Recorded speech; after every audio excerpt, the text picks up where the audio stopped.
छत्रपती संभाजीनगर जिल्ह्यातील गंगापूर शहरामध्ये राजीव गांधी चौक परिसरामध्ये महेंद्र ज्वेलर्स इथं भर दिवसा एका अज्ञात भामट्यानं चलाखीनं 1.5 तोळ्याची सोन्याची अंगठी लंपास केल्याची घटना घडली आहे। ग्राहक असल्याचं भासवत दुकानात आलेल्या संशयितानं अंगठी पाहण्याच्या बहाण्यानं ती हातात घेतली आणि क्षणार्धात दुकानातून पळ काढला।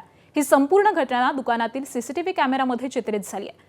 आरोपीचा कारागिरानं पाठलाग केला, मात्र जुने बसस्थानक परिसरामधून पळत जाऊन तो पशुवैद्यकीय दवाखान्याच्या आवारात उभ्या असलेल्या मोटारसायकलवरती बसून साथीदारासह पसार झाला। या प्रकरणी गंगापूर पोलीस ठाण्यामध्ये गुन्हा दाखल करण्यात आलेला असून सीसीटीव्ही फुटेजच्या आधारे आरोपीचा शोध सुरू आहे।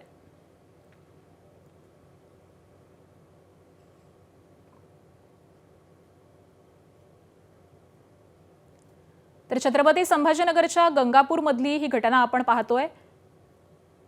एक ग्राहक अंगठी खरेदी करण्याच्या बहाण्यानं या दुकानामध्ये शिरला आणि चक्क त्यानं ही अंगठी लंपास केलेली आहे। त्यानंतर इथल्या कारागिरानं त्याचा पाठलाग देखील केलेला होता, मात्र तो पळून जाण्यात यशस्वी ठरला। सध्या या सीसीटीव्हीच्या माध्यमातून पोलीस या चोराचा शोध घेत आहेत।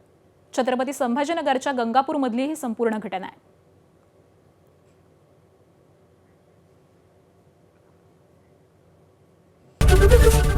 एबीपी माझा, उघडा डोळे बघा नीट।